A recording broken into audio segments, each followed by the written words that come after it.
ਅਸੀਂ ਆਏ ਹਾਂ ਸ਼ਾਹ ਜੀਵਨ ਦੇ ਮੇਲੇ ਤੇ। ਸ਼ਾਹ ਜੀਵਨ ਇਸ ਵਕਤ ਨਾ ਪੰਜਾਬ ਦੇ ਵੱਡਿਆਂ ਮੇਲਿਆਂ ਦੇ ਵਿੱਚੋਂ ਇੱਕ ਮੇਲਾ, ਬਾਕੀ ਤੁਹਾਨੂੰ ਨਜ਼ਾਰਾ ਵਿਖਾਉਂਦੇ ਆ। ਲੇਕਿਨ ਮੇਲੇ ਦੇ ਉੱਤੇ ਨਾ ਜਿਹੜੇ ਸਾਰਿਆਂ ਤੋਂ ਵਧੀਆ ਸ਼ਾਇ ਹੁੰਦੀ ਨੇ ਚੱਸ ਵਾਲੀ ਸ਼ਾਇ, ਉਹ ਜਲੇਬ ਹੀ ਹੁੰਦਾ ਹੈ। ਜਿੱਤਣ ਤਾਈਂ ਜਲੇਬੀ ਨਹੀਂ ਜਲੇਬ ਇੱਕ ਹੁੰਦੀ ਹੈ, ਜਲੇਬੀ ਨਿਕੇਰੜੀ ਹੁੰਦੀ, ਉਸ ਤੇ ਸਾਡਾ ਤੱਕ ਨਹੀਂ ਪਾਉਂਦਾ।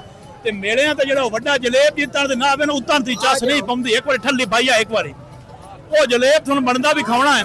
ਤੇ ਯਕੀਨ ਕਰੋ ਜਿਹੜੇ ਆਏ ਨਾ ਸ਼ੂਗਰਾਂ ਵਾਲੇ, ਉਹ ਜਲੇਬ ਬਣਦਾ ਵੇਖ ਕੇ ਸ਼ੋਦੇ ਨਾ ਉਹ ਮਰ ਜਾਂਦੇ ਨੇ, ਥਾਂ ਮਰ ਜਾਂਦੇ ਨੇ।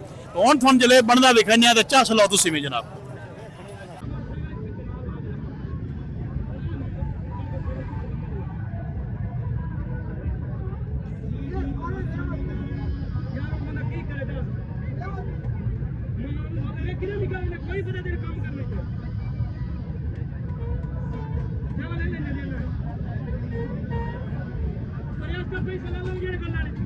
जलेबी दे